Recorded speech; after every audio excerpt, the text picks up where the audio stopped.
নমস্কার বন্ধুরা, money magnet চ্যানেলে আপনাদের স্বাগত। আজকে ভিডিওতে আমি একাসা আইপিও যেটা আজকে অ্যালটমেন্ট হবে সেটা নিয়ে আমি কথা বলবো। এখানে দেখতে পাচ্ছেন একাসা আইপিওটা আপনারা জানেন আশা করি।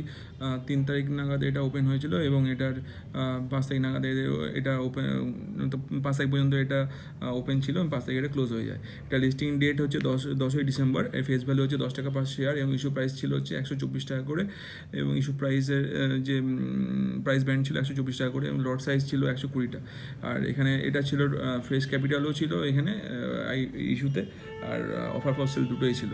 আর এটা বিএসসি এনএসসিতে এটা লিস্টিং হবে লিস্টিংয়ের দিনে, মানে 10 তারিখে।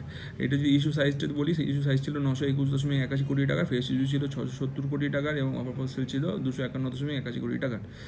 আর এটার যে কোটাটা, মানে সেকশন ওয়াইজ যে কিউআইবি কোটাতে ছিল, সেকশন ওয়াইজ 75% অলমোস্ট কোটা ছিল এবং এনআই কোটাতে ছিল 15% এবং রিটেল কোটা ছিল 10% মতন।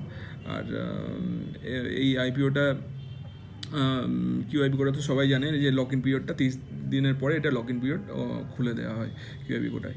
আর এই ভিডিওতে এই পর্যন্তই আইপিওটার ইনফরমেশনটা, কারণ এই ডিটেলস আমি এর আগে আলোচনা করেছি আপনাদের সাথে।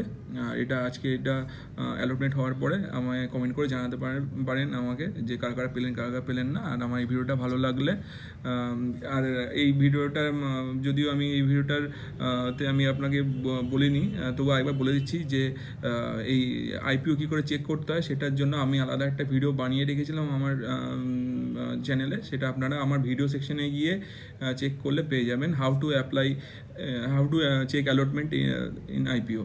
তো এইটার এই কাছে কী করে অ্যালটমেন্ট চেক করবেন সেটা ওই ভিডিওটা চেক করলে আপনারা বুঝে যাবেন।